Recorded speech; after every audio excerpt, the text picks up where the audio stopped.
far enough in the back? Yeah, it's all the way up. Okay. And this was done in May, and then they didn't come out until the September newspaper.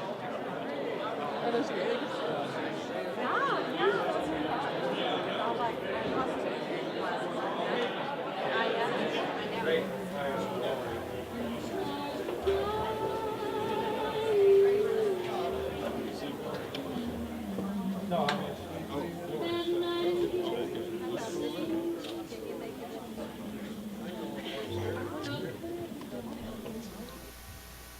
Good afternoon. I would like to thank all of y'all for being here today to celebrate the life of Truman Black. I am Dan Dahlberg. I am a professor of physics. When Truman entered my life, in fact, I am not sure that I would even have finished college if it were not for Truman. He gave me the opportunity to experience the excitement of doing research and the mentoring to be a successful student. That impact on me was not forgotten. In my years as a professor, I have had 72 undergraduates work in my research lab, and sometimes I explain to them I am passing on to them a gift given to me by Truman Black. He has touched the lives of people he never knew. Most important, he always gave me the personal support that I needed. Even after I left UTA, Truman quietly kept track of me and helped me in ways I didn't know at the time. Even after I left UTA, he was still taking care of me and giving me the support I needed to be successful. Truman Black was a man of integrity, and I also learned that from him. I had a need as a student and asked Truman to reverse a decision he had made regarding me. He did not back away from what he thought was right. He explained to me why he made the decision he did and left it at that. I felt it was not good for me. I understood his rationale, but I learned the importance of standing firm on what you thought was right. Not easy, but what was right. Truman Black was my teacher, both of physics and life, my mentor in both, and most of all, a dear friend to me. As I said earlier, I owe Truman for my success in my career, but my story is not the only one. I am not alone here today in that. Many of us here today have been touched by Truman as a parent, as a husband, other relative, friend, colleague, teacher, or mentor. Many of you are here with someone that has known Truman in one of these roles, and so you also have been touched by him. In each of these roles, I am sure he was wonderful. For those roles I know firsthand, I know he was. As a teacher, he was excellent. In my experience, I saw him help every student that came to his door having difficulty with their physics. As a mentor, he was magnificent. He always gave students a direction, let them find their way, but was always ready to help if he was asked. As a friend, he was the best friend I could have asked for. My success, what it is in no small measure due to his friendship. When I left UTA to go to graduate school, he gave me a 2-volume set of books relevant to my research. In the first, he wrote to Dan, "Enjoy it, don't stop." Truman Black, once again providing me with motivation. In the second, he wrote, also Dan, "When you look back, I hope you smile." Truman. When I look back, I always smile. In fact, the words I wrote at the end of the acknowledgments in my PhD thesis were, "When I look back, I always smile." I am sure that all of you, when you look back at your memories of Truman, you also smile. Thank you, Truman.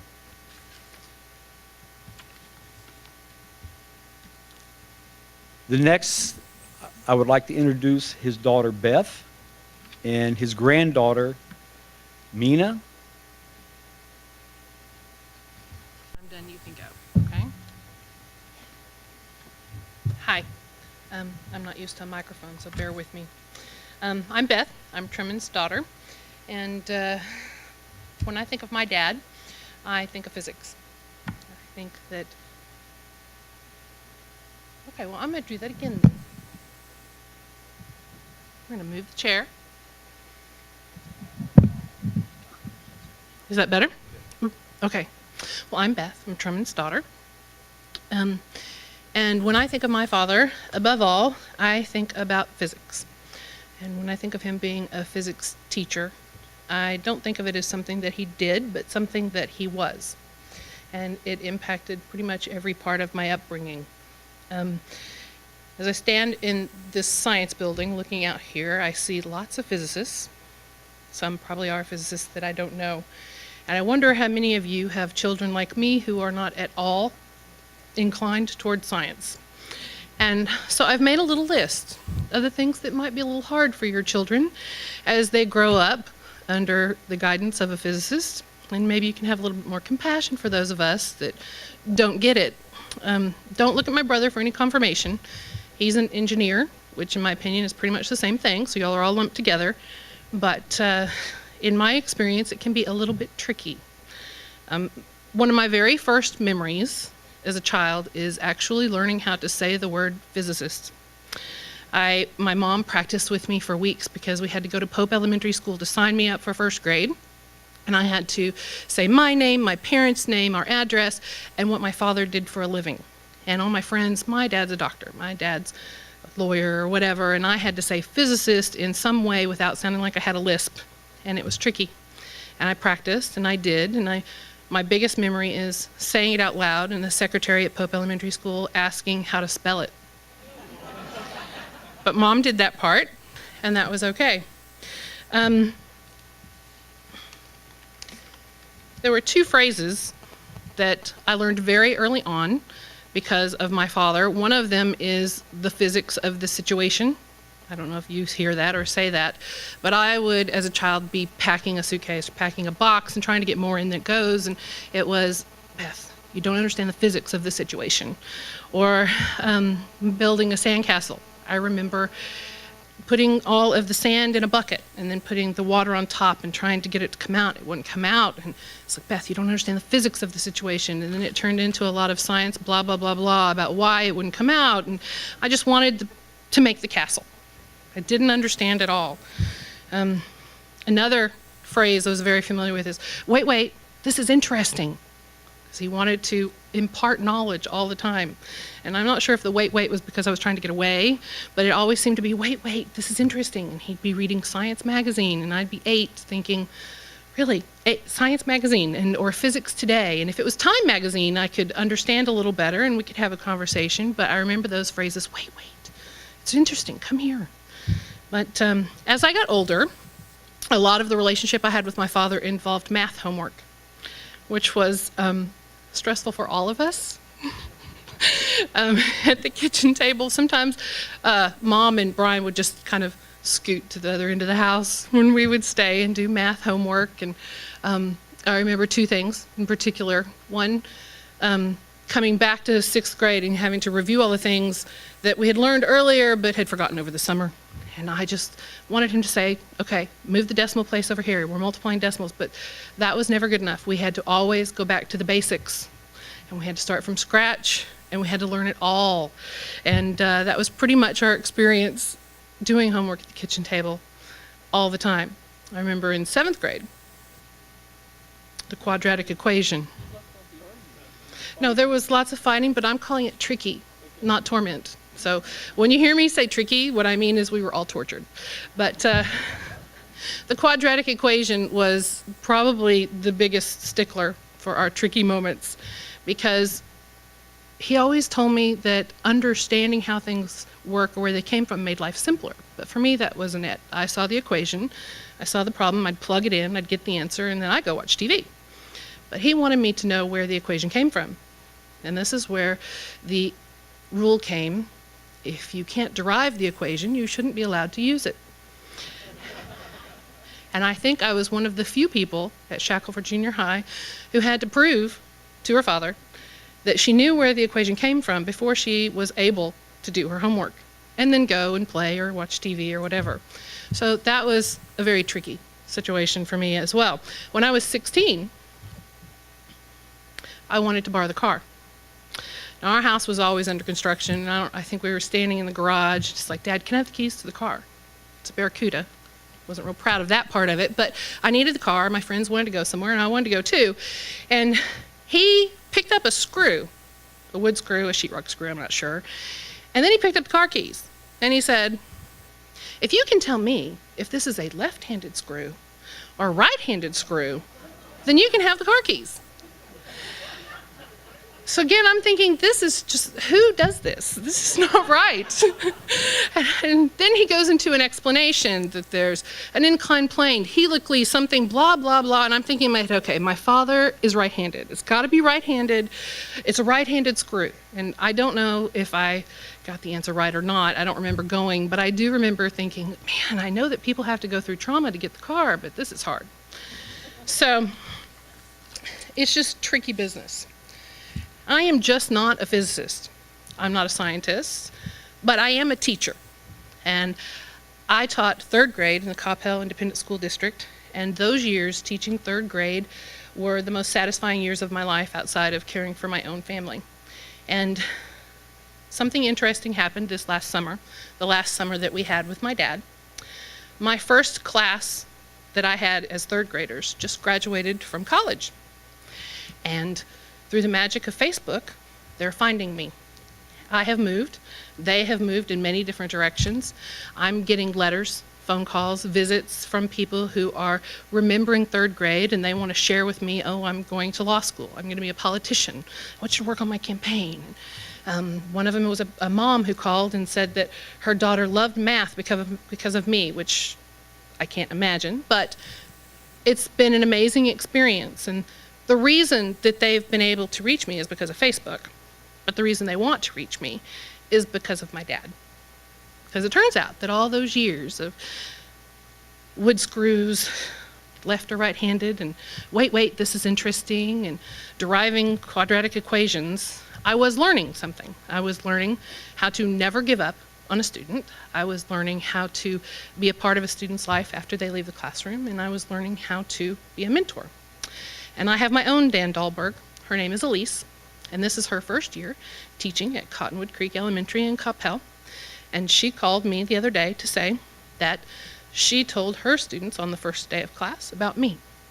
So I'm very grateful that all of this happened this summer so that I could share it with my father and I could say thank you. And it was just an amazing summer. My kids, we live in Houston, and I have a very understanding husband. And my kids and I spent an enormous amount of time here this summer playing rummy cubes with my dad and playing around at the house and just hanging out and getting to know each other better for my younger children who moved away at a very early age. I have 3 kids. My oldest is bright as can be, and he has a little physics twinkle in his eye, and he and his granddaddy bonded very quickly. And people say that having children changes the relationship you have with your own kids, or having kids changes the relationship you have with your parents, and that's very true. In some ways, there was kind of a transference of the wait, this is interesting, and the you need to do it this way thing to my son, which is refreshing and also rewarding because he's a much more worthy recipient of that kind of guidance. My youngest is Jamie, and he's cute as the dickens and learned how to enjoy his father this summer. And my daughter, Mina, is 7. And she has surprised me, and she wants to share a story about her granddaddy. So bear with us. This is her first time to speak in front of a group. So we're going to share her story about granddaddy. Let's move the chair over here. I think that you're going to have to stand up so that you can talk into the microphone. You say hi. Hi. This summer, we spent a lot of time at my parents' house playing rummy cubes. And here's the routine. We'd take the kids out swim, get them really tired, come home, put the 2 little ones to bed early. And then my oldest, and my mom Margie, and myself and my father would stay up until the wee hours of the night playing rummy cubes or a Scrabble game called Upwards. And then we'd go to bed. These guys got plenty of sleep. We did not. And what happened that first morning? What did you do? I woke up and waked everybody else up. That's right. So they got plenty of sleep. We did not. So we had to start a new routine of, what did I tell you? Tucked you into bed.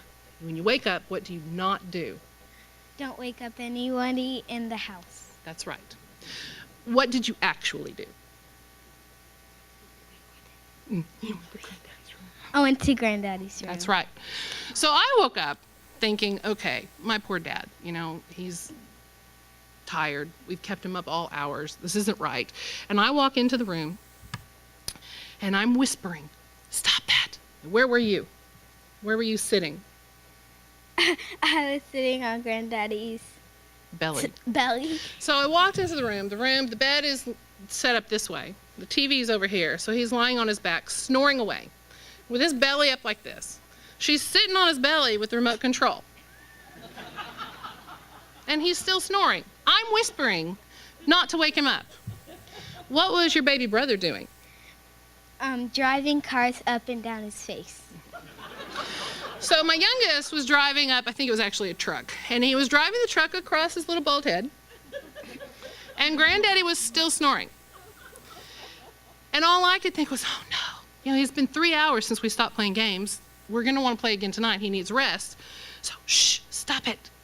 I say, you don't do what? What are you not allowed to do? I said, don't sit on your grandfather. You don't sit on Granddaddy. Come here, come here.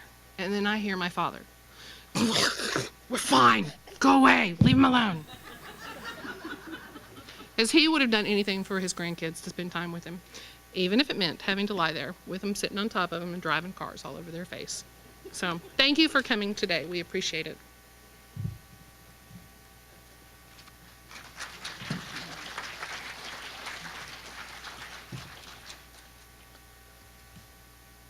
I would now like to introduce Kent Hartfield. Kent, where are you? There, he's coming.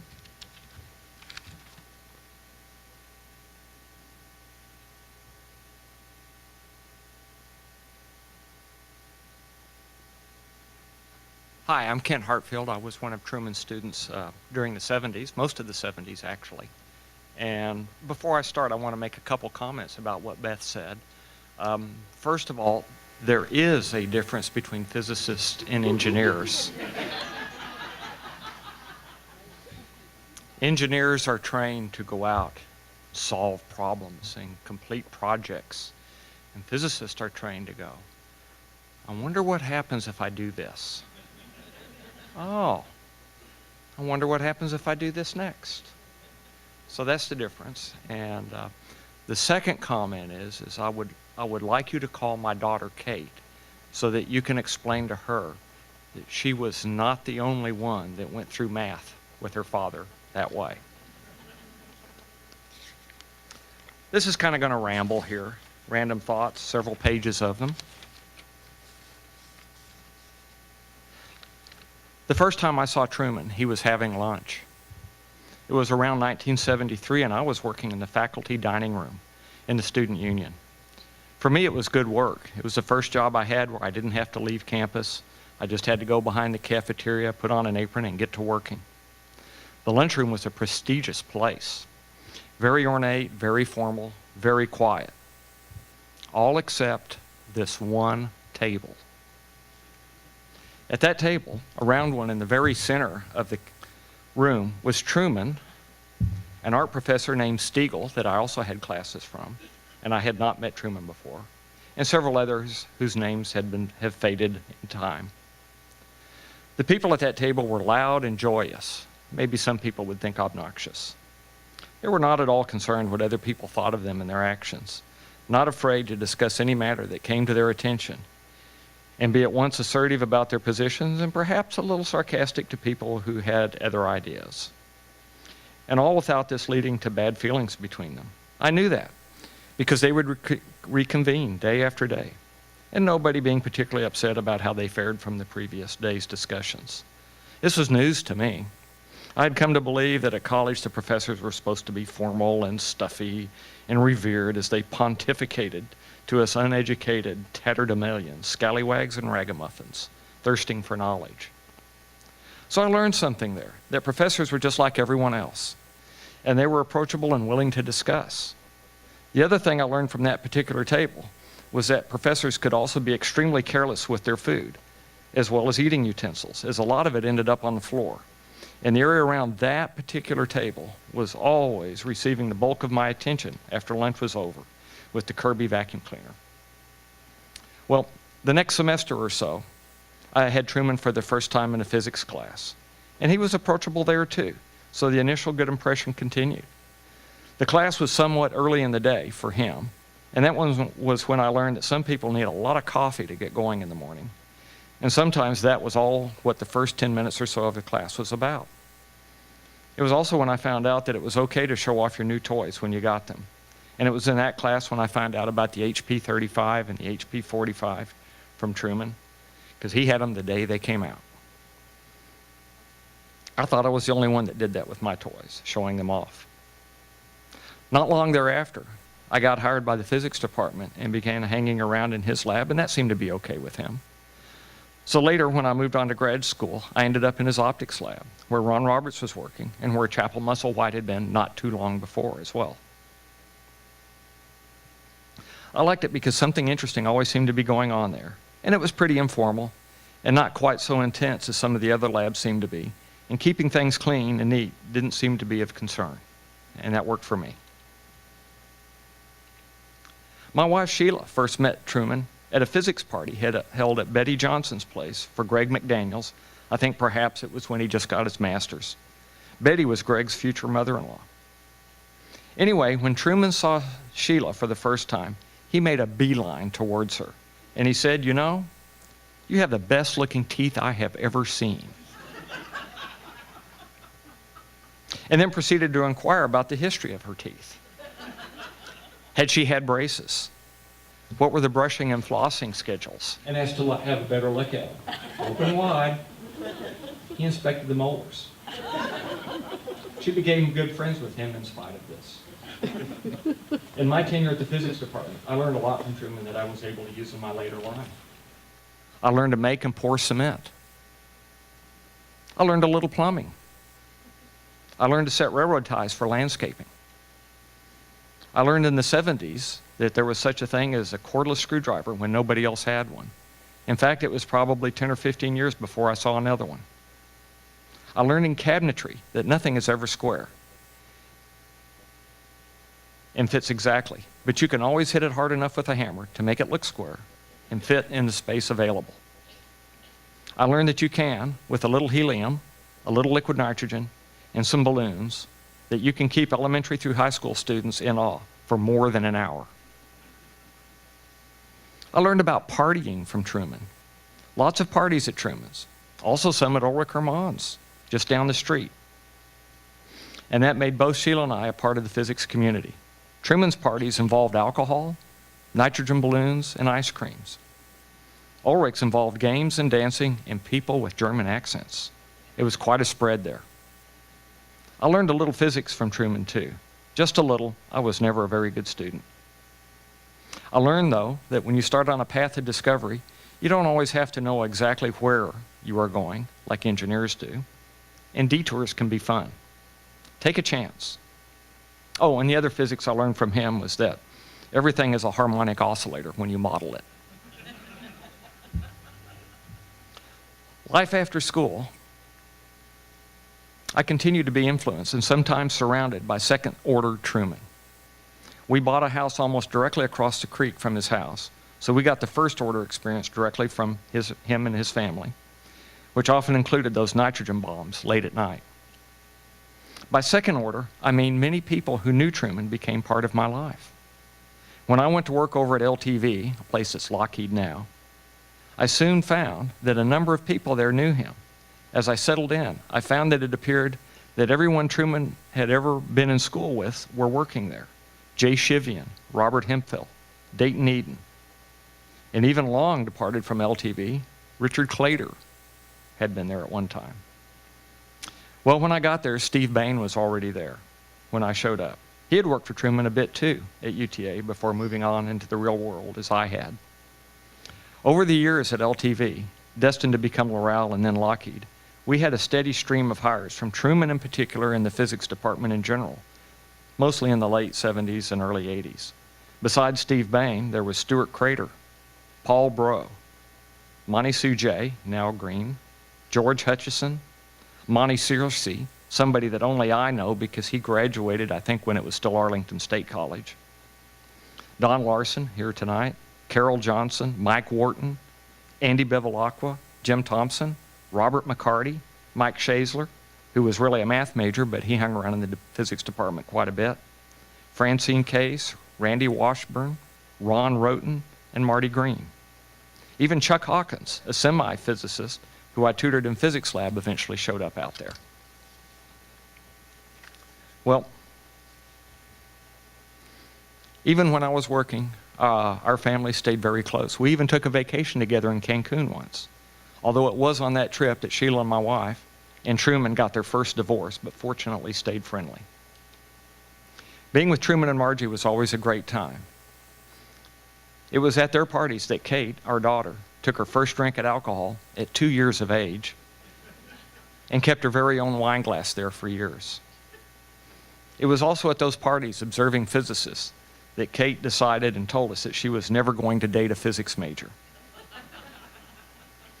Although, at her first semester at college, her first boyfriend had a double major. Can you guess what one of those majors was? When Sheila went to visit to Kate and was introduced to the boyfriend, she was admonished not to say anything about the boyfriend's unusually large head. Yeah, he was a physics major. Even after I retired, I ran into people that knew Truman. Once in Taos, I was riding the ski lift, got to talking to the guy next to me. Told me he was working at BAE and doing electro-optics. I inquired some more. I found out he'd come out of Truman's lab.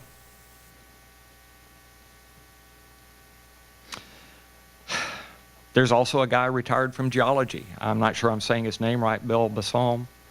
He worked with Truman even though he was in geology. I think Truman gave him a spectrometer that he still has hidden in his house somewhere that he uses as he continues with his research.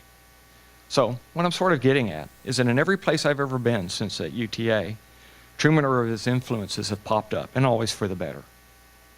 Well, in the last 10 years or so, we've seen Margie and Truman a little bit less often because we moved away from Arlington out to Keller. And then 5 years ago, we started spending most of our time in Taos. But we keep up with Truman and Margie as much as we can. Well, like I said, the first time I saw Truman was at lunch. The last time I saw Truman was at lunch. He was having lunch in his room at Lakewood.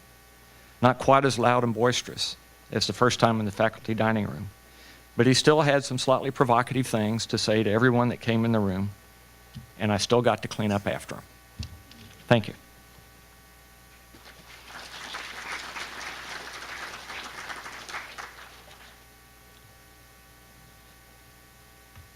Next, we have actually a classmate of mine, Ken Bates. I first met Truman in 1968 as a young physics major, and took my first course from him in '69 in quantum mechanics, naturally. And then Truman asked me to join him working as a research assistant there at his laboratory, which was very amazing. I didn't really realize how amazing that was until later on in graduate school, when I found that I knew far more about how to run an oscilloscope than actually everyone in my department at Stanford. So it was just, just an amazing experience for me.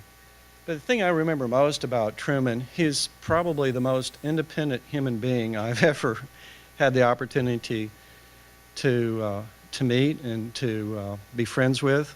I never knew someone who took such great pleasure in being a contrarian. One of the favorite quotes for me from Truman is that all systems are inherently evil, that one must understand them to pervert them to your own ends. And he pretty much practiced what he preached.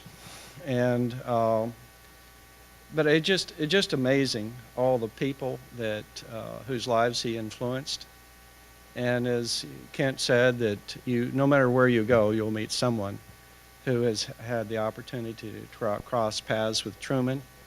And being an individual of such incredible strength of character, very much larger than life, they all remember him kindly, as do I.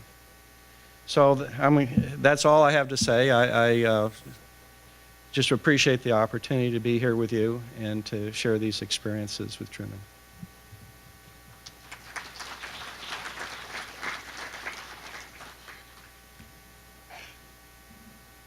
Everybody's gotten an applause except me.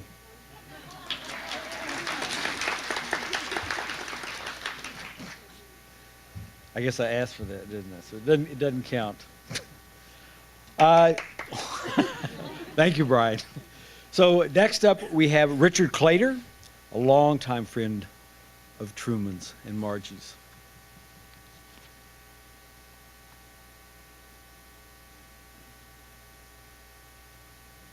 I am Richard Claytor.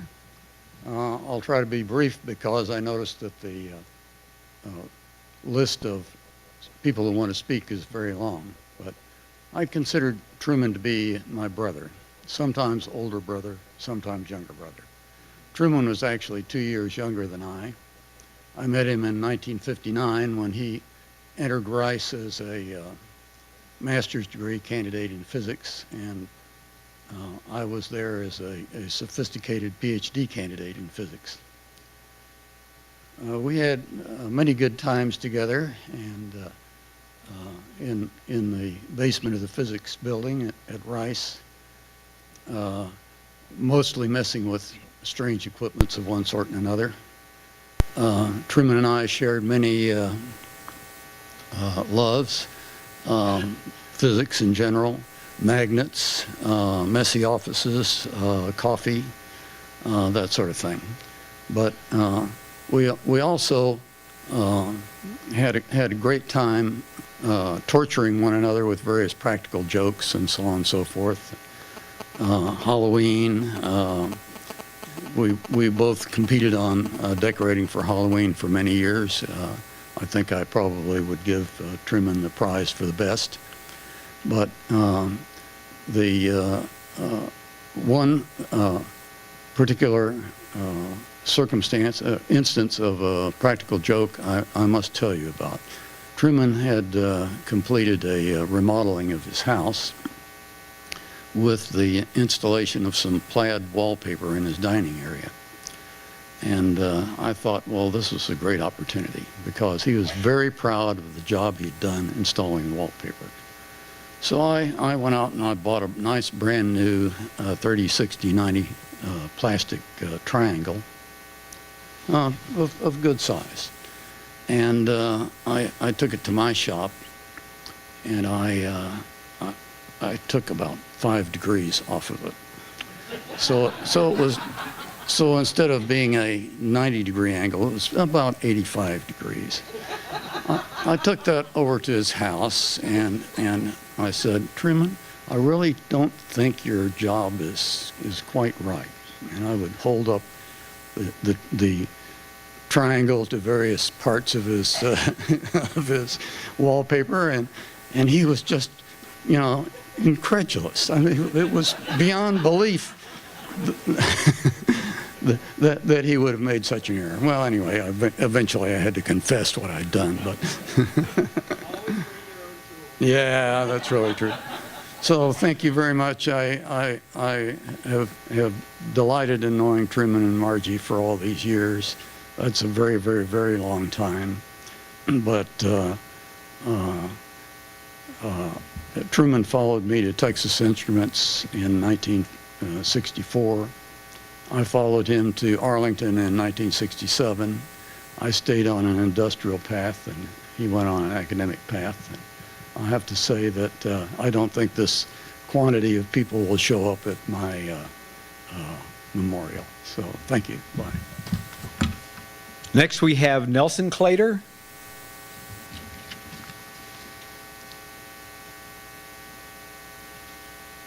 I'll also try to keep this very brief. I've known Truman and Margie more or less since I was born, since our parents were very good friends of theirs. And I just wanted to say that I think that this group of people is an incredible tribute to Truman's joy in life and his enthusiasm for science and his love of people, which is kind of an unusual combination. Most of us physicists are sort of nerdy and not so much connectors of people.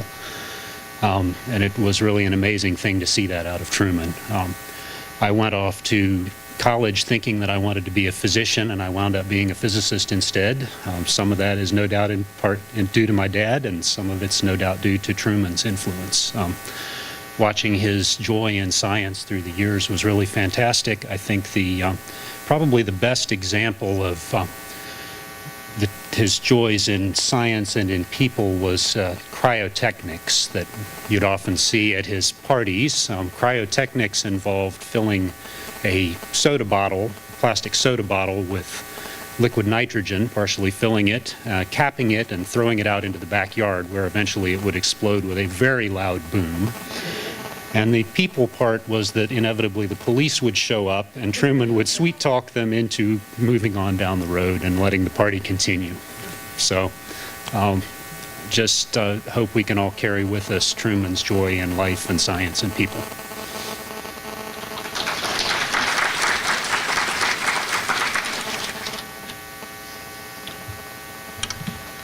Next, we have Alex Wyse. Thank you. I'm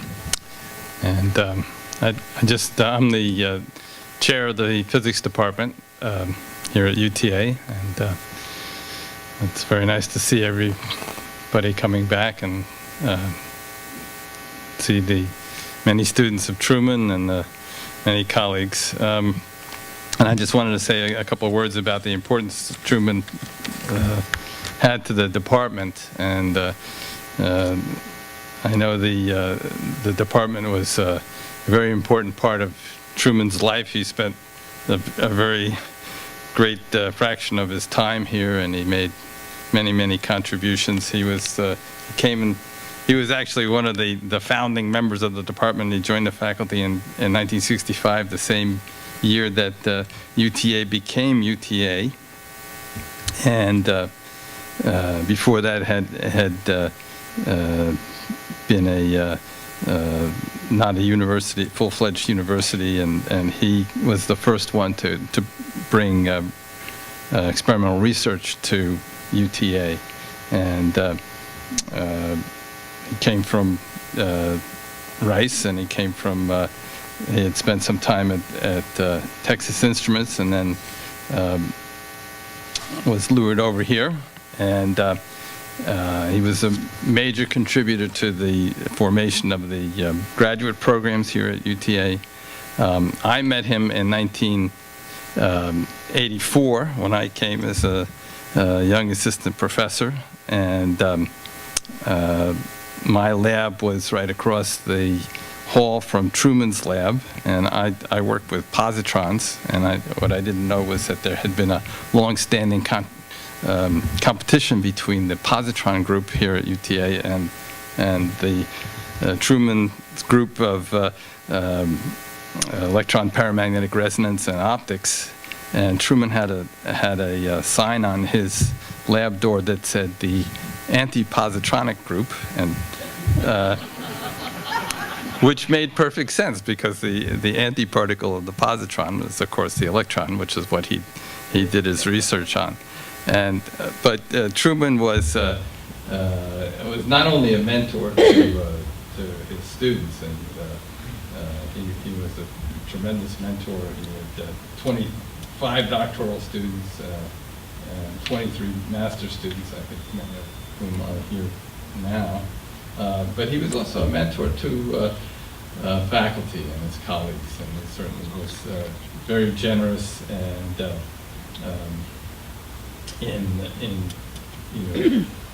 well, he didn't hesitate to tell me what he thought was the right thing for me to do. And I remember coming in one night and borrowing a screwdriver, and about 2 weeks later, Truman said, did you borrow a screwdriver from my lab, and can I have that back? So it was, he knew every nut and bolt in that lab, and it was pretty amazing. There was a lot of equipment in there, and we had one power supply that went back and forth many times between his lab and my lab. And I remember Truman setting an example for us younger faculty at the faculty meetings, and Truman was a free spirit, and Truman believed that you should never let the rules prevent you from doing what was right and good and helpful to the other to students and to the other faculty. So he and as was mentioned, he always stood up for what he believed was right. Truman had other aspects as well. He ran young people's university sessions for younger students. My own children attended demonstrations, liquid nitrogen demonstrations, where he froze things and splattered things, and I think he had a profound influence on generations of kids. And so I know, Truman literally gave his heart and soul to the department, and he was a critical part in the development of the department and development of many faculty. And he was a unique individual, and there's nobody that can replace him, and we're going to miss him a great deal. So, thank you.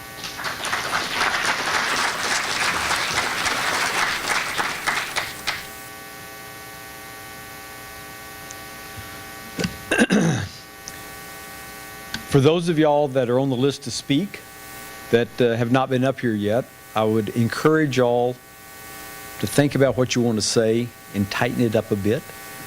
The caterers are getting a bit nervous about being able to, anyhow, if you can help, that would be wonderful. But make sure that you get said what needs to be said, okay? Next we have, and I apologize, I'm not sure if I'm going to pronounce this name right, Deborah Warrow. Did I come close? I got really good. So what's the right? Yes, Warrow. Warrow. Warrow, yes.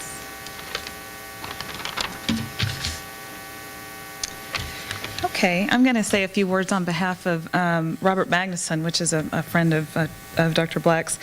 And unfortunately, he couldn't be here tonight. He had to take a trip to Japan, so he asked me to say a few words for him. So he says, I met Truman in 1984 when I joined the Department of Electrical Engineering as a visiting assistant professor. While the visiting in the title was convenient as it avoided a formal interview trip from an overseas location, and Robert is from Iceland, for those of you who don't know that, it also resulted in zero startup dollars being allocated to me. I was admitted to tenure track in January 1985 and managed to successfully rise up through the ranks in spite of having no initial resources to work with. This is no small measure due to the goodwill and help I received from Truman Black. In summary, the story goes as follows. I found out quickly, after getting to UTA, that Truman was the only faculty member on campus with research interests and activities aligned with mine, and he actually understood what I was trying to do.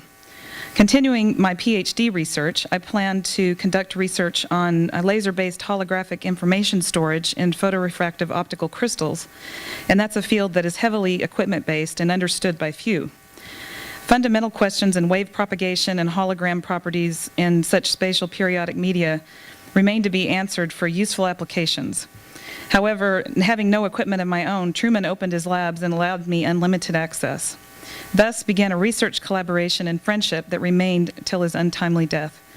I began setting up experiments in his labs using his optical components and lasers to do initial experiments. And with this data, we were able to generate convincing proposals that in turn brought about $400,000 of research funding to UTA. I was subsequently able to build my own labs in which Truman and his students were welcome to use and did, and they continued to collaborate, or we continued to collaborate. We wrote many scholarly papers together, around 10 journal papers and 20 conference papers, and he was critically important in my success as an academic. It was to have his help at that time. Truman Black is a recognized expert in many areas of physics. For example, we collaborated in acousto-optics, electro-optics, holographic interferometry, holographic data storage, photorefractive materials, surface acoustic wave analysis, and ultrasonics. That was a lot. Beyond these fields, he conducted fundamental work in solid-state physics. He is particularly proficient in designs and installation of experiments, and he was a great resource in identifying the right equipment and the layouts of the labs. Many of the experiments we conducted would not have worked without his expert advice. He was my go-to person for input and help on what equipment would be needed to do particular experiments, and he was a vast information resource based on his long experience with experimental work. Besides the research connection, we were great friends. He and Margie visited me in Iceland, and we had a great time there together. We traveled to conferences in London and Germany, where Margie had to, on occasion, share a room with both me and Truman, snoring in harmonious tonalities. Truman called it coupled wave resonant acoustics.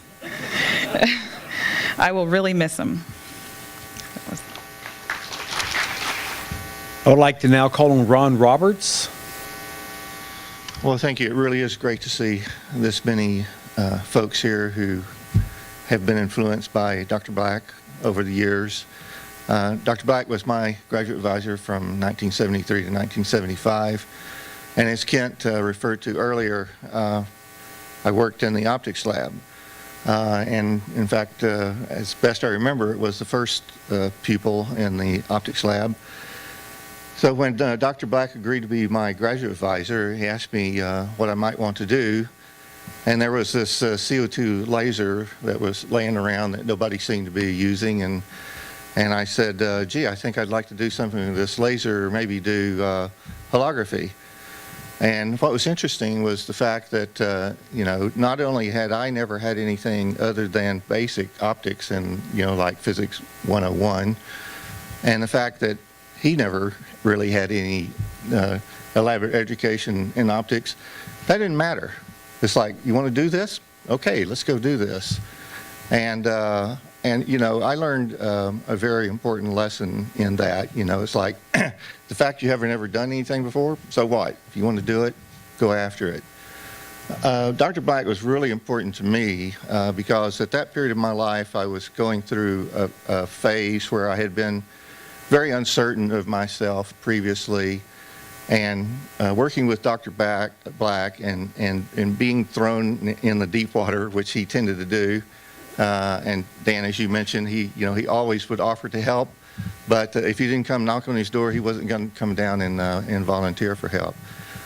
So that taught me a lot of self-reliance, and that's something that has carried over and forward in my career.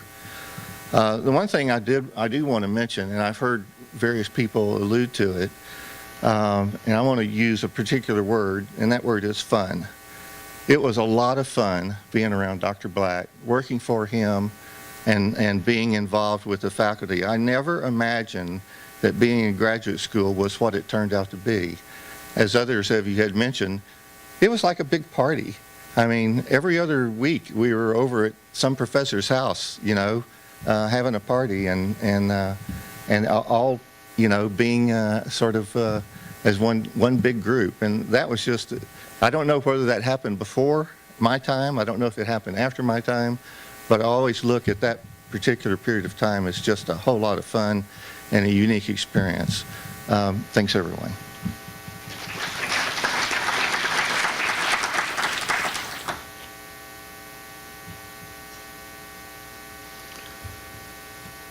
Next is one of Truman's colleagues, Roy Rubens,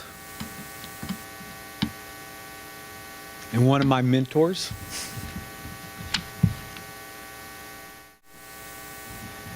Well, I'll try and be short. After Dan's passionate account of Truman as a mentor, it's really hard to go beyond that, except to say that he's been doing it all the time he was at UTA. In fact, now I learned just last year that there was a student in aerospace engineering, foreign student, who was very lost here, and somehow he worked for Truman for a semester, just growing a crystal. And by the end of it, he'd got confidence, he was happy, and he went back to aerospace. But he's done this all the time. You'd always find him in the library, the physics library, at the biggest table, surrounded by a group of students who actually followed him everywhere. He got them to work for him, but they just loved his company. I came to UTA in 1969, and it's amazing to me that so many of the students from the late 60s and the early 70s keep coming back. They're still here. I always see them. No one has mentioned students, I keep saying the wrong words, Truman's athletic ability. We were part, along with some of the former faculty who are around, our then chairman, Nolan Massey, Bill Self, as well as Ulrich, and who else? I forgot. Anyway, and Cecil Thompson, part of this volleyball team. Oh, and John Fry, of course, who was our captain. We weren't all that successful, especially when we played engineering. Haji Sheikh, I see, was here somewhere. He was okay. Yeah, he sort of tortured us. But we never actually ever lost to our students, which I'm not sure what that says. In '69, I came from UCLA, California, at the end of the '60s, where all the rebels and were talking daily on the free speech area, and coming into Arlington was like going back in time. Truman told me what was so good about Arlington was it's a small village. Well, it was quite small then. It sort of ended at 303, and between two big cities.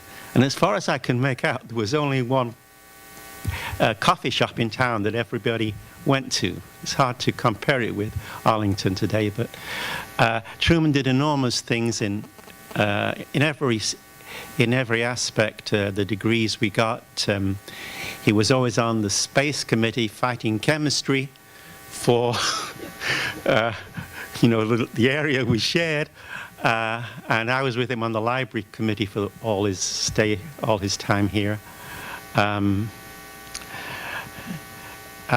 I should say one more thing about the volleyball. Since he was so big and sort of deaf on one side, he always wanted a big guy on that side so he wouldn't crush them. And that was the main thing about the team. John Fry used to yell at us all the time, and I know that my problem is I played soccer, so I wouldn't put my hands in the air, try to keep them out of the way. Since we were in the same field, we sort of combined our operations, Truman and I did, in the mid-'70s, because we had different skills. Truman was a fantastic builder, designer of scientific equipment. And he'd filled his lab with all these old bits of electronics that he found anywhere. And woe betide any student who thought most of them didn't be nice to clean up the lab a little, because that destroyed his whole scheme for finding things. In that mess, he knew where every screwdriver, every small piece of equipment was. I learned to just clean an area on about this size on a desk and try not to look anywhere else. And we learned something important, that you could take this old piece of equipment, which I don't know when it was there, but it would be over 50 years old now, which is not very new for a subject like magnetic resonance, but do something with it that can make it do things that none of the new systems could do. I won't go into the details, but it often had Truman sitting down, telling me what to do. And if we didn't have any students around, I'd be climbing around on top of the table with the magnets, doing all the plumbing. But it was probably the only system in the country, maybe in the world, that worked like that. We could do experiments, in one day that would normally take weeks. And Truman also had friends everywhere around the Metroplex, in engineering, in chemistry, and he managed something that really kept us alive. Chuck Savage, who I know is here at chemistry, when they filled their superconducting magnets with helium, there was always a few liters left over, and he managed to get them so we could work for a couple of days every month. And if anything was broken, he always knew somebody who could lend him something.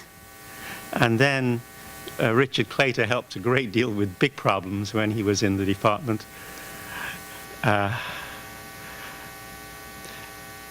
We went to lots of meetings, and working with Truman was always a lot of fun because he was so cheerful, and he loved the equipment, but he would have stayed improving the equipment all the time. But I was always anxious to do the experiments, and this is what I was good at, was organizing them, doing them, and then Truman didn't like to write, so I'd write the papers. But I had that sense that I didn't have when I was working by myself, that the equipment was being looked after, because if anything went wrong, he'd have 10 or 12 ideas on how to fix it or replace it. I think, I saw Truman, fairly recently, when in hospital after his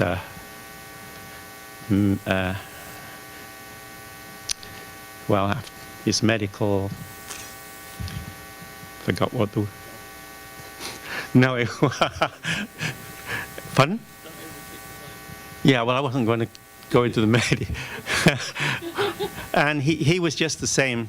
I mean, you might think he might be depressed or not, but he was just the same. You go there and you start joking with him, and just didn't have the strength to do things.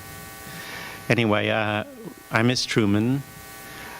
I should say something else. There was one person I've worked with longer than Truman, a man in Jack Drumhall at Montana State University. I met him in 1963 and we began working together. And he died just a couple of weeks after Truman, and his memorial ceremony is going on right now in Bozeman, Montana. But, well, I'll stop here.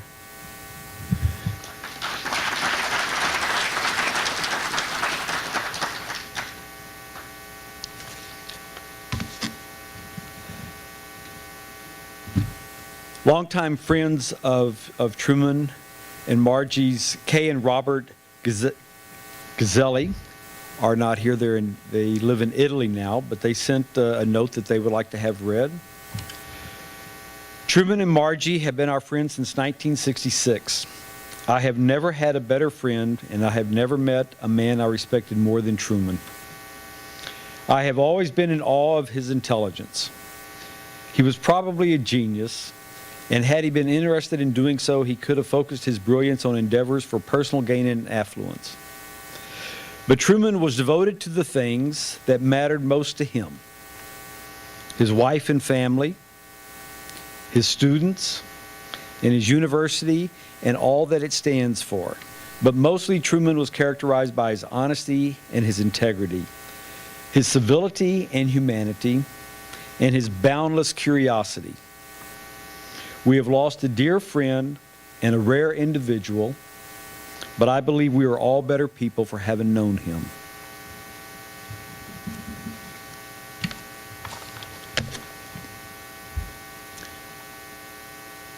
I now ask Ulrich Hermann to say a few words. Whatever you talked about. Oh, this is any better? It's worse. I know it. All right.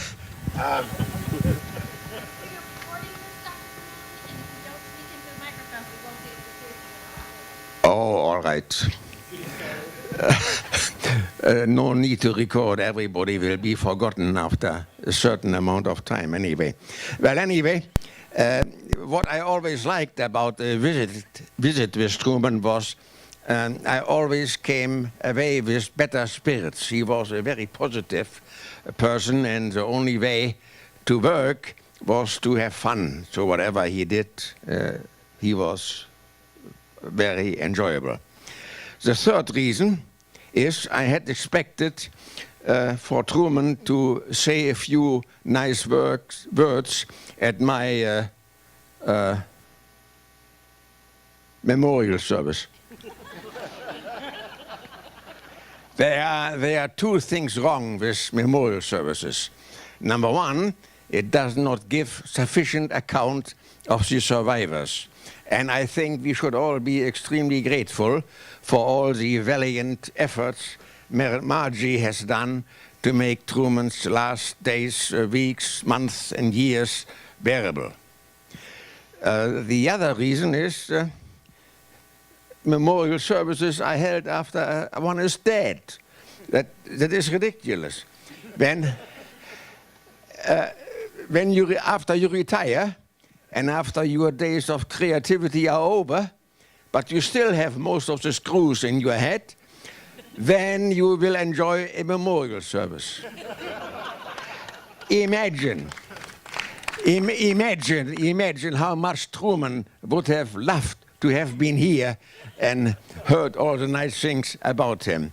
Well, anyway, too late now.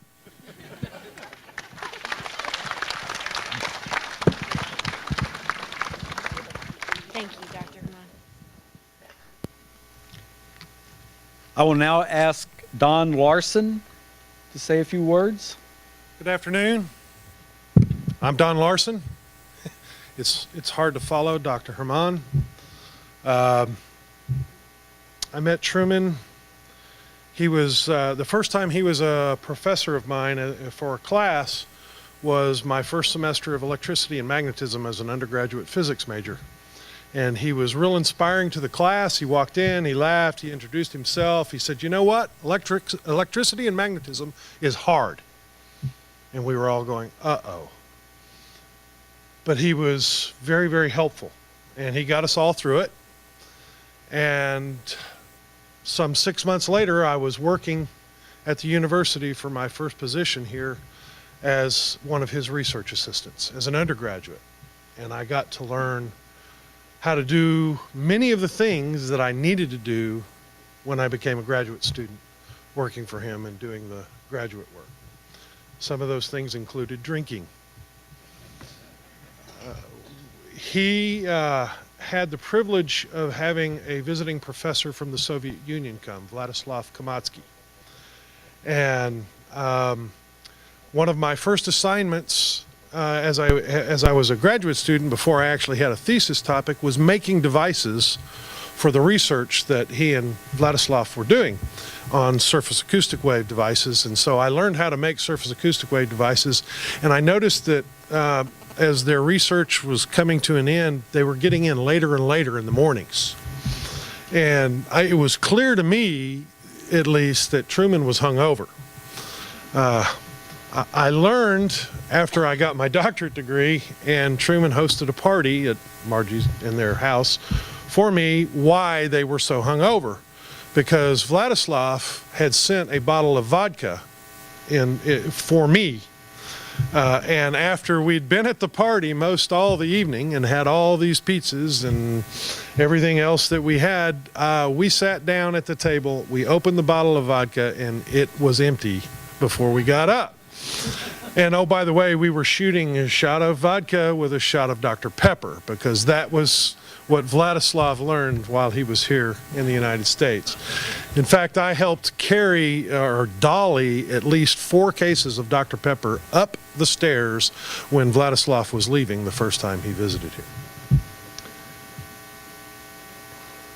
Truman was my mentor. He taught me a lot. I owe my success in my career to him.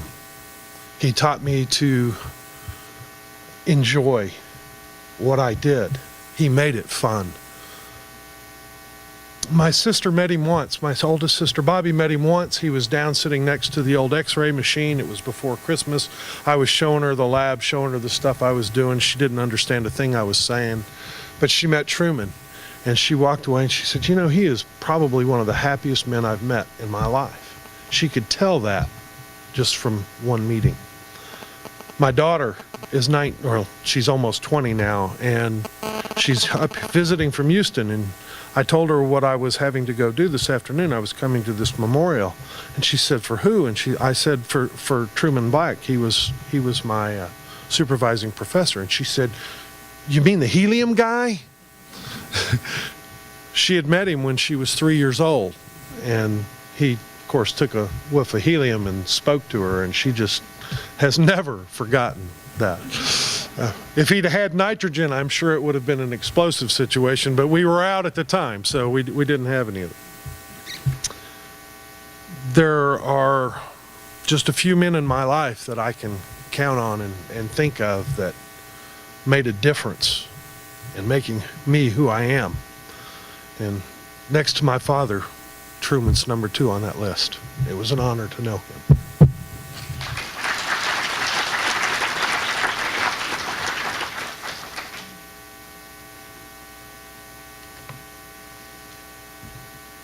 Now I'll ask for John Fry to come up to say a few words. I'll try and keep this short also. I could not attend the ceremony we had honoring Truman a year or so ago when the scholarship was formed for him. I had to be out of town, and at his retirement reception, I was instructed by the chairman of the department to speak only about Roy Rubens and nothing about Truman Black. So I'm going to take a couple of minutes, even though we're running late, to say a few things that you haven't heard already about Truman.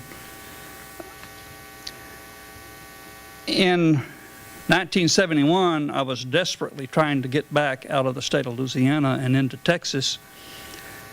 And I interviewed at several places, and I had 2 offers, and one of them was a result of some committee deciding that I was suitable here at UT Arlington. And I've always been very grateful for that, and I understand that Truman and maybe even Roy Rubens had something to do with it. So I want to tell thank you to Roy. He's out in the audience, and I've told Truman thank you many a time for that. There were no jobs that year advertised in the Physics Today anytime in the year 1971. Things were tough, so I was grateful to get here. We immediately became friends, partly because we had kids the same age and partly because we worked together and we're both condensed matter physicists, and so was Roy Rubens. Truman and I and Robert Gazzelli, who's now living in Italy, it's a tough life for retired medical doctors, were partners in a sailboat. We bought a Snipe sailboat, which is a 16.5-foot day sailor and racer, a single-class boat. We went together so we could afford it. I think we paid $1,000 for the boat. And immediately, Truman wanted to go out and sail it, so we did. It turns out we bought this boat from Tom Kime. Some of you old folks will know him. He was the dean of the College of Arts and Sciences. And the sailboat, the first thing Tom did with it when he bought it new was to turn it over because it flipped over easily. And it had a dagger board, and if you didn't tie the dagger board in, it went down.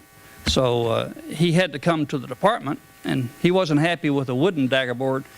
He had the Department of Physics shop build him a very special, one-of-a-kind aluminum, heavy-duty aluminum dagger board, and it worked great.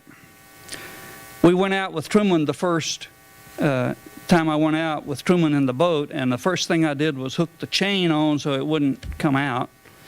And sure enough, I thought sure Truman would turn it over the first time he took the tiller. But Truman was a natural at sailing. He took that thing and smoothed it up, sailed it up and down Lake Arlington with no problem whatsoever. And I've been known to turn it over a few times in Lake Arlington. Now, the other boat we owned was a kayak, and Truman came to me in my office and said, look at this neat thing that you can buy a kit and make a kayak yourself, and you can fold that kayak up and put it in the trunk of your car and go to the lake and unfold it. So we got this kit. We ordered it. I think it cost $200, so I put up $100 and he put up $100. I looked at the kit when we got it. I said, well, I could put this together tonight, maybe be rowing down the river by the end of the week. But Truman loved to build stuff. And when he got this kit apart, we must have spent a month. He would sand on every little piece of wood for hours. And I would sit there and wondering, of course, I'm a theoretician, so I didn't know what was supposed to be done. But I couldn't believe that it had to be such a fine finish when you're going to cover it up with canvas anyway.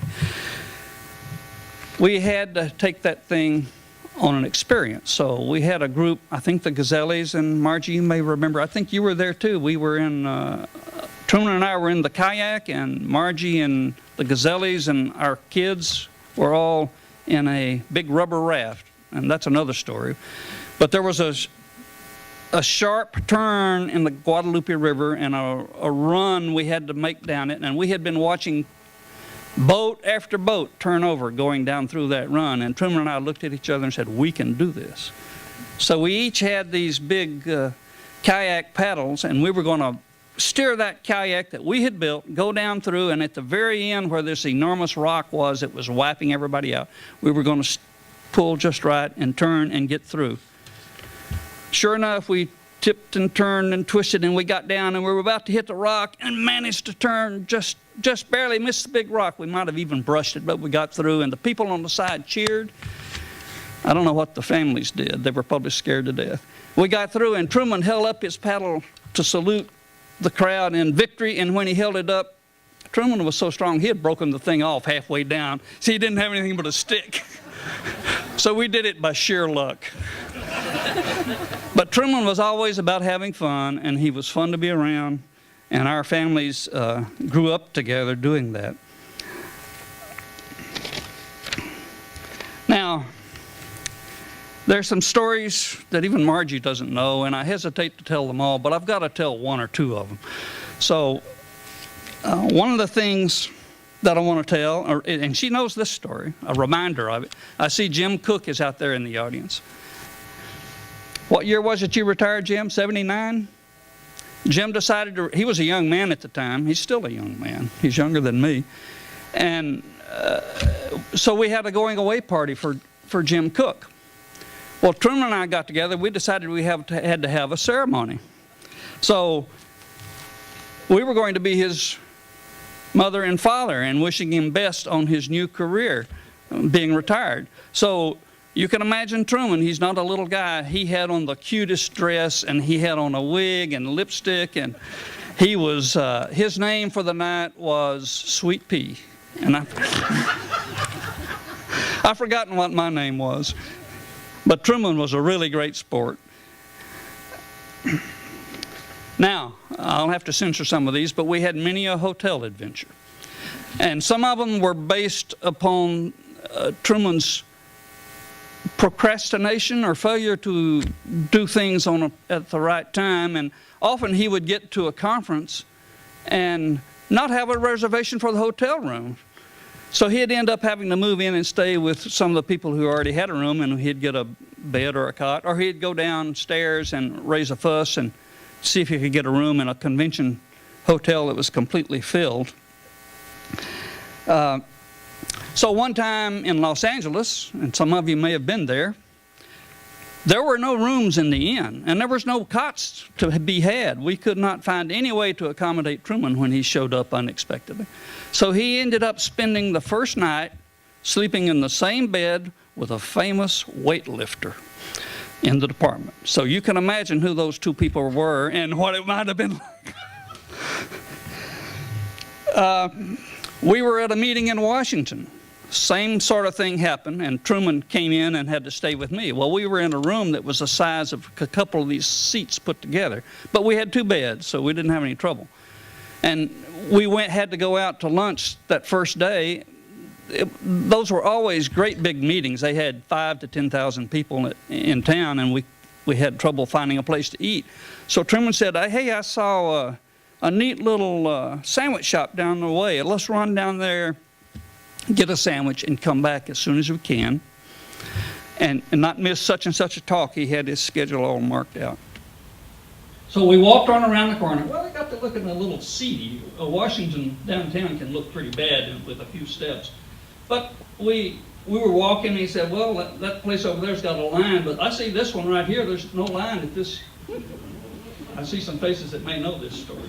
So I looked at the door, and you could see people inside, but there was a sign on the door that clearly said, closed. You may have seen this thing up here that enter at your own risk or something, that the sign coming by. Well, look at that next sign. It said closed, and Truman said, oh, that's no problem, let's just go in. So we went in. We went in, and I looked around, and it was busy, and everybody was eating and having a good time, and there were 2 seats at the bar. So we walked up and sat down in the 2 seats. We had instant service. Immediately, this waiter comes running up, red-headed guy, tray on his shoulder, and he says, can we help you? Can we help you? So sure enough, they did, and they had excellent food. I couldn't understand why it was closed. Well, that waiter just kept coming by, and he would rub up against Truman, and he'd pat him on the shoulder and rub up again. Well, finally, Truman looked at me and said, you know what? I think this might be a gay place. And sure enough, it was. And the reason they had the close sign is they didn't want anybody in there if you didn't know to come in. So we did just fine. We got out, went out the door, and the red-headed guy followed it, trying to hand him a piece of paper with a phone number. So that's a story Margie probably hasn't heard. Rules were not Truman's concern, and I won't go there.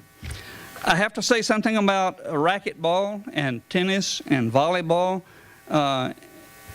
In volleyball, I was also always jealous of Truman and scared of him, because if he jumped in the air at all and fell your way, you were in big trouble.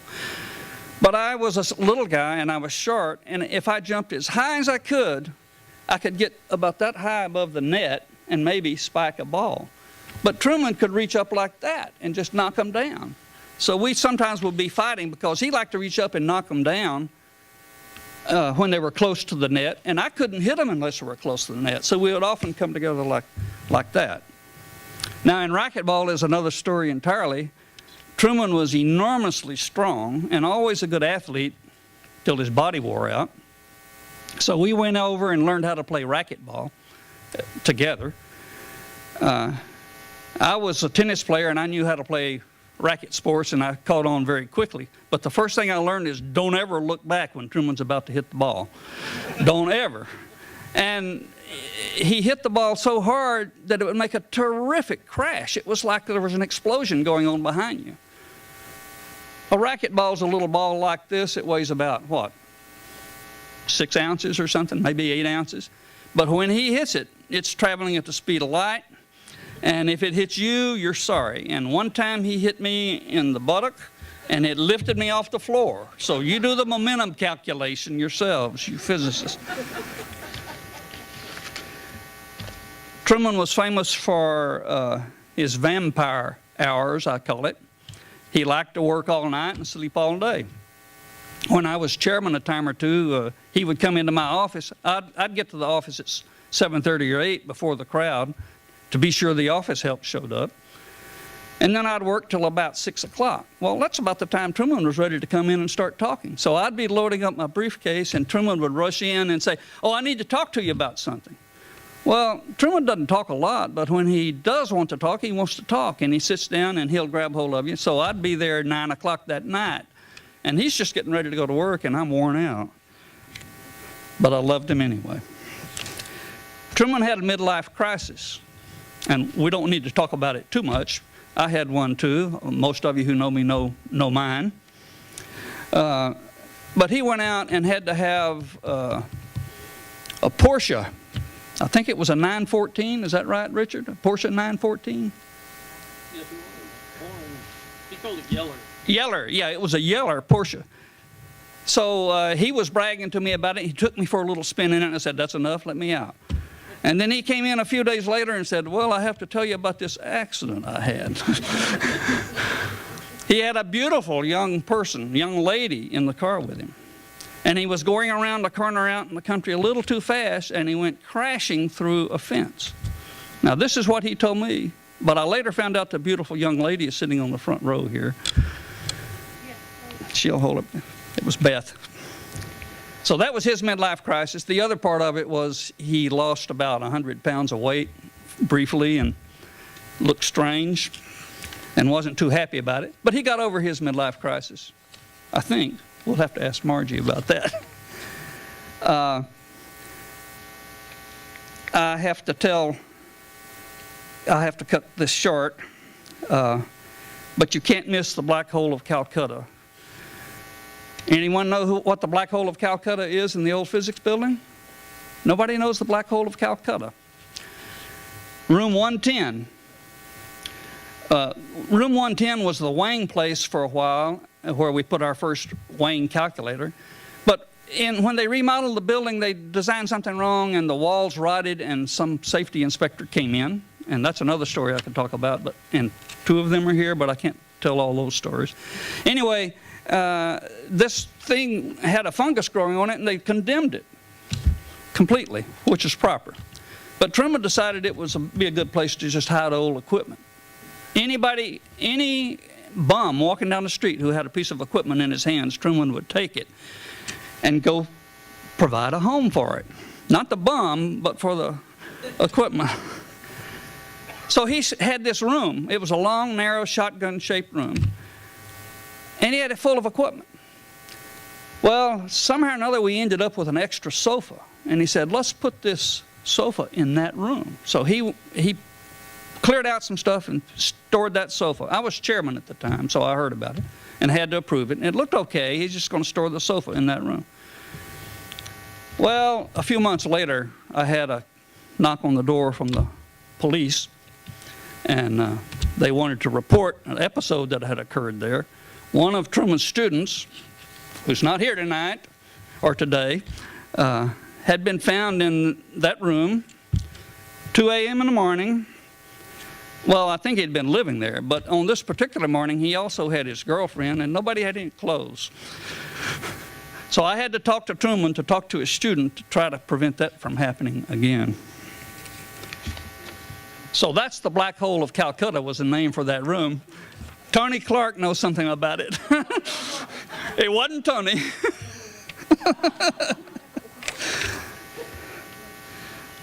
Well, I've talked too much already, but Truman Black had some magic about him, and the real magic was black magic, and that black magic was his wife, Margie.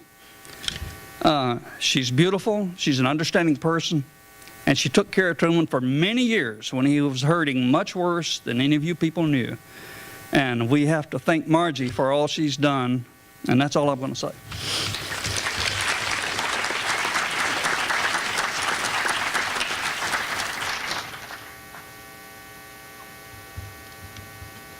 Now, as we're getting closer to the close of the service, I'd like to ask Brian, Truman's son, to say a few words about his dad. So I have to confess that I haven't quite figured out how to deal with this yet. So if I start crying, I apologize. And I did come prepared, as my dad would always be prepared, with plenty of napkins.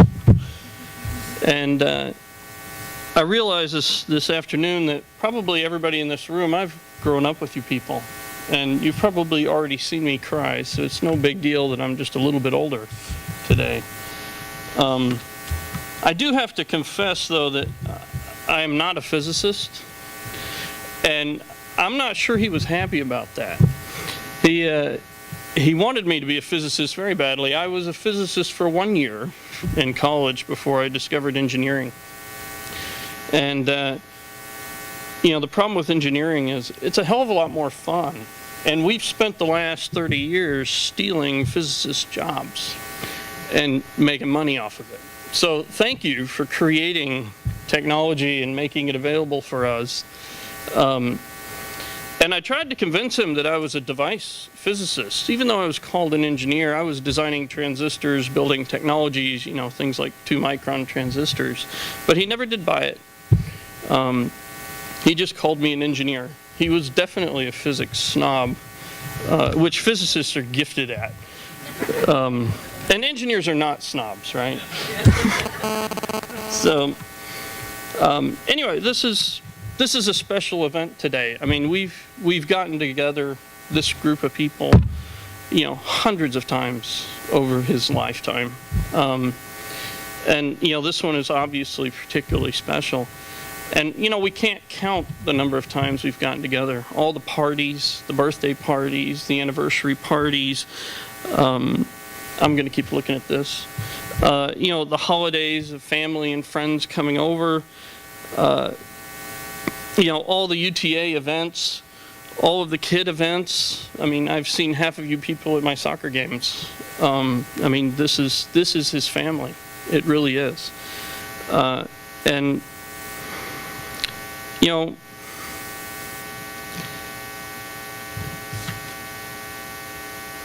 and I guess most recently, you know, we've had, what, 17 retirement parties for him in the last 12 months. I thought that was great. And, you know, the man was a social butterfly. He would never pass up an opportunity to invite y'all over, have a drink, make pizza, and enjoy the time with everyone here. And what I see when I'm looking out here is really his life. And that's what you all are, is his life. And it's been a very important part of my life, my mom's life, my sister's life, all of our family's life. And, you know, it's not just the experiences and the stories that you guys have. It's really that y'all were a big deal to him. He really cared. And it's, I've gotten lost. And you know, we never really talked about it, but I think that he really believed his purpose and his meaning was to be around people. Specifically y'all. I mean, this is what he created in his life. And, you know, he really thrived and enjoyed all the laughter that y'all gave him. He enjoyed the arguments, all the political debates, especially with his brother BC.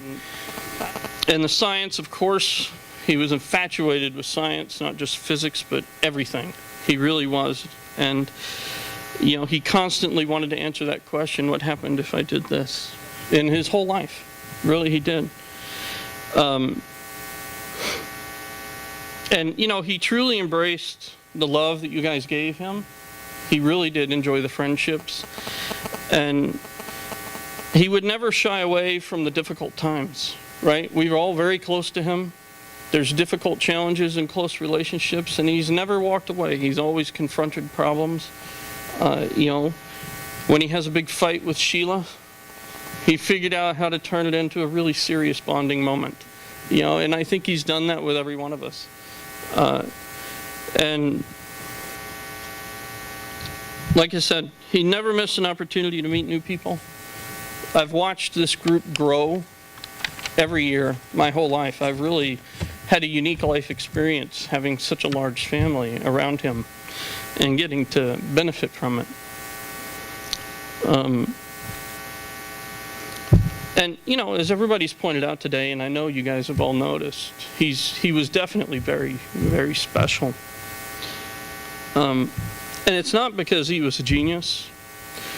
It wasn't because he was a great teacher. It wasn't because he was strangely honest and had integrity that is just unusual. I mean, I often wonder if he's ever lied. I'm sure his brother would disagree. But, you know, he really cherished those things in his life. And, you know, it wasn't physics that made him special, and it wasn't his inventions or his research that did it. What really made him special is he didn't differentiate people. He didn't categorize people. Everybody is an equal to him.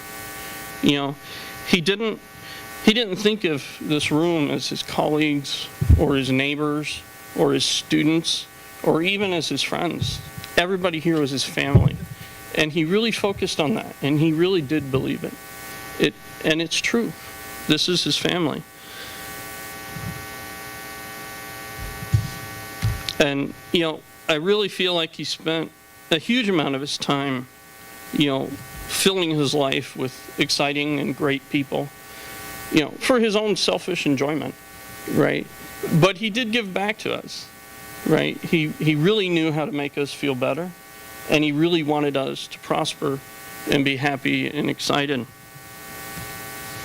And I'm sorry to be a downer at the end here, but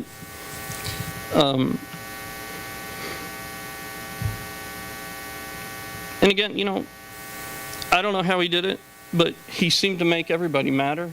He gave everybody 100% of his attention at all times. It was very spectacular. And no matter how gruff or demanding, and he was certainly demanding, as we all know, he did always have our interest in mind, cared about our well-being, and just wanted the best for everything. And I just wanted to say, you know, he really, really loves all of you. And I don't know how much he told you about it, but I heard it, I knew it, and I experienced it. And it really is the relationships with the people in this room and the people that couldn't make it today that made him fun and caring and loving and just a happy person. It was shocking how happy he was. I mean, days before his deathbed, he's laughing and making jokes and picking on people just the way he always does. It was incredible. And I don't know if you guys know it, but I can only name 2 people that he didn't like in his life, which is really exceptional. I'm sure many of us have met 2 people today we don't like. And I'm not going to name them, and they're not here. So, you know, you don't have to look for them. And I mention this because a couple of years ago, he called me many times. I mean, a good dozen times he called me because he was having trouble with one of these guys. And he really just wanted to sound things off of me and figure out how to deal with this guy. And it went on for months, this issue he was having. And I started to notice that after several of the calls that, you know, he was really angry. He was frustrated with this event that was going on with this person. But he never ever said anything bad about him. And I really thought that was kind of strange because, you know, I would say something bad about anybody in a heartbeat. It's natural. But, and I didn't really think much of it. And then one day we were having a call and I made a negative comment about this person, and it was rather negative. And, you know, he chewed me out like I had just gone bad. And it was interesting that, you know, in my 40s, I was learning that it was inappropriate to talk bad about people, even though you think they deserve it. And that's just the kind of guy he was. He really never said anything bad about anyone, and just loved life and loved everyone in his life. So, you know, and everyone wants to win at life. It is a game. We feel like we're playing hard. And we all have our ruler that we use to measure ourselves. And we all have different standards, but it was clear that my dad measured himself by his relationships. And that you people are what made him special and what made him win life. And I really do believe he did. He enjoyed every minute of it. He had a great time. You know, even his midlife crisis was a hoot for everybody around him. And I just want to thank you guys for being part of his life, being part of mine, coming today and sharing your feelings and loving him so much. And I'm really glad that we decided to have a party instead of a funeral. You know, he didn't like going to funerals, so I guess he shouldn't have had one. And this definitely was the right way to do it for him. And all we need is liquid nitrogen somewhere in the room to explode here. I think it would sound fabulous in here.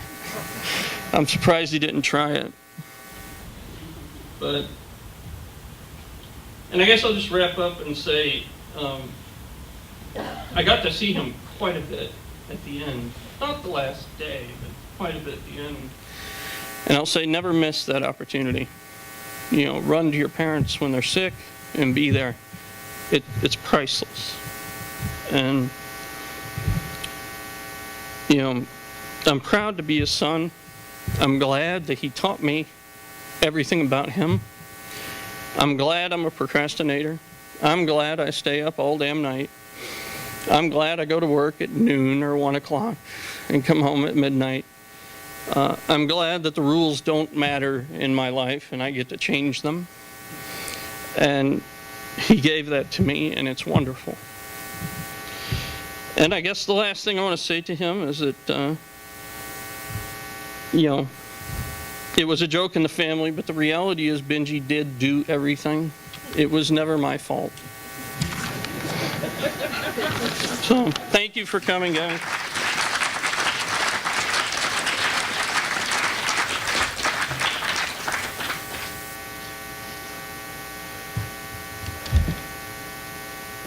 I'd like to thank everybody that's been here today speaking the words of a man that we all love so much.